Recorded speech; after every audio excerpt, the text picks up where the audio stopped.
What's up, everybody? Welcome back to the channel. For anybody new, I am Matt Luna, and today we are talking all about the Carolina rig. I'm going to go into detail on my Carolina rig setup. The Carolina rig is one of my favorite techniques by far. I've caught tons of fish on it. I've caught big fish. I've caught small fish. I fished a team tournament years ago. We brought in 28 pounds, pretty much all on the Carolina rig. And today you're going to go in detail with me on my Carolina rig setup.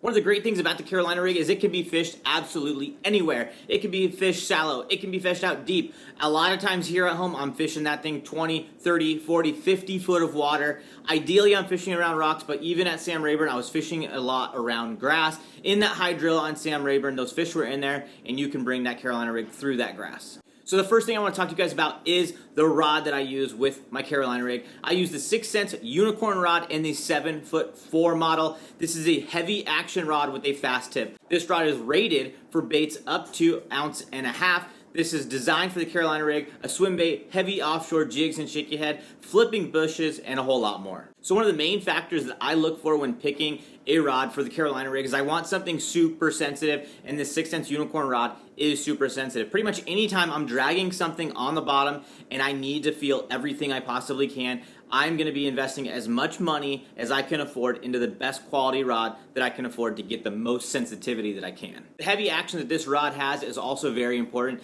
The weight that I'm using on the Carolina rig is 1 ounce, and you need to be able to have a rod that can handle that heavier weight. You're going to be able to bomb cast that thing a mile, and you're going to be able to drive a hook set in with that heavy action as well, which is really key with the Carolina rig, and we're going to get into that in a little bit more detail here soon. So the fast tip is also really important with this rod. It's going to help you with sensitivity. It's going to help you to get to that backbone a little bit quicker, and it's also going to help you with casting and setting the hook.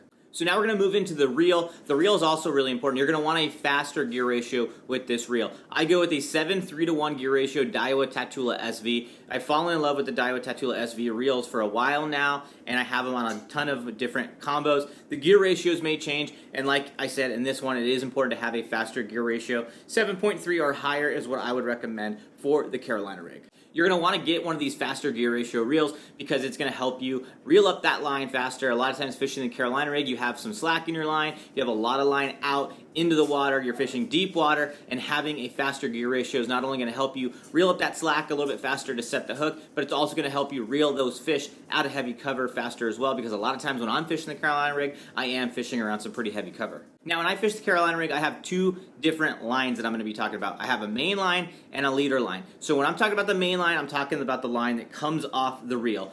My main line on my Carolina rig setup is usually going to be 15 to 17 pound test Seaguar Invisex or Sunline FC Sniper. Those are pretty much my two go-to types of lines when it comes to the Carolina rig and fishing jigs for that matter. I like that 15 to 17 pound test because it's going to allow me to use that rod and reel combo for other techniques as well. I know a lot of people are going to say that's too light for the Carolina rig, but I have found that that 15 to 17 pound test does the job for me. One line that I would recommend you stay away from is monofilament. Monofilament line stretches, so if you think about it, you're going to have a lot of line out into the water. You're going to have some slack in your line sometimes, so you don't want the stretch of that monofilament line, especially when setting the hook, because you're not going to be able to drive that hook into the fish, and you're going to end up not catching as many fish.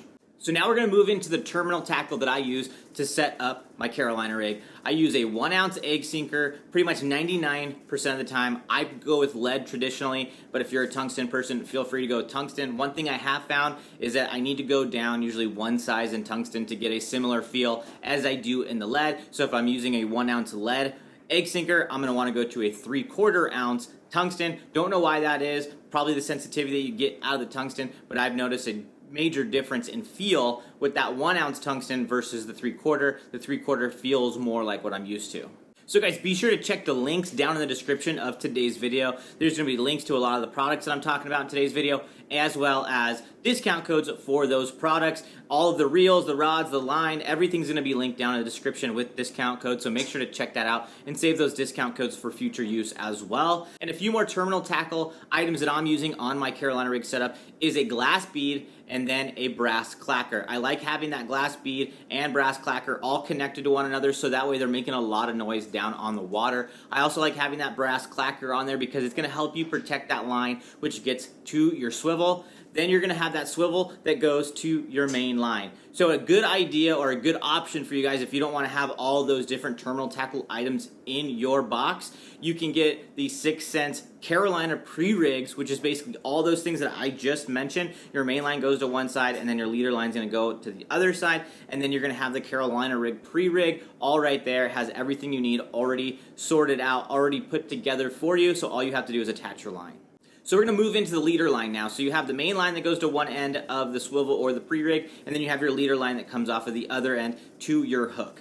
I do something a little bit different than a lot of other people with my Carolina rig setup with my leader line, and I like to use 12-pound test monofilament for my leader. Some people are going to say that 12-pound test is a little bit light, so if you feel that way, feel free to go up, but the 12-pound test has been good for me. The other reason I like to use the monofilament is because monofilament floats when it's by itself. When you add that hook on there, when you add that bait on there, it's going to sink just like the fluorocarbon is, but my hope is with that monofilament, it's going to slow that sink rate down, so that way that bait's going to come up over the rocks, and then as it falls, it's going to fall a little bit slower than it would if it had that fluorocarbon, and I just feel like it keeps that bait a little bit in the strike zone longer, gives that bait a little slower fall, so it might catch those fish attention a little bit more than something falling a little bit faster on that fluorocarbon. One thing about your leader line that I do recommend is go with a smaller size than your main line. So if you're using 20-pound test main line, maybe try 15-pound test on your leader line. The reason I say that is because sometimes you're going to end up getting that hook hung up, and if the hook is hung up on something, you're going to be able to break off just that hook or just the leader, and you're not going to have to redo everything and lose all that gear. So now we're going to move into leader length. Leader length is very important on the Carolina rig. I typically am using a longer leader, probably around 4 foot or so. I like using a longer leader because I feel like it gives that more of a natural presentation to the Carolina rig bait, because you have that longer leader, so it's going to fall a little bit slower. It's going to have just a little bit more of a natural presentation. When you have a shorter leader length, the bait's going to be much more responsive. That weight is going to control it a whole lot more, because once that weight hits the bottom, there's a little bit less amount of line out there, so that bait is also going to be falling a little bit quicker. It's just going to act a little bit more erratic than when you have that longer line. Ultimately, what this comes down to is personal preference and also trial and error. What I recommend for you guys is to try that longer one. If it's not getting bit, try a little bit shorter, and then just find that happy medium that the fish like around you. Now our hook is going to be tied to that leader line. The hooks that I'm typically going to be using are anywhere from 3/0 to 5/0 depending on the size plastic that I'm using. I like to go with round bend or wide gap depending on the type of cover that I'm fishing. If I'm fishing around rock, I'm going to be going with that wide gap. If I'm fishing around brush or grass, I'm going to go with the round bend. The reason I want the round bend around the brush and the grass is because that hook point doesn't come through all the way on the plastic with the round bend, and I don't end up getting hung up on the brush as much. And when I'm around the rock, I like having that hook texposed, which is pointing out just slightly and then back into the bait. I like that around rock because I don't get that hook point hung up around the rock as much, and then I feel like I have an opportunity to get a little bit better of a hook set than I do when I have that round bend where that hook isn't coming through the bait all the way.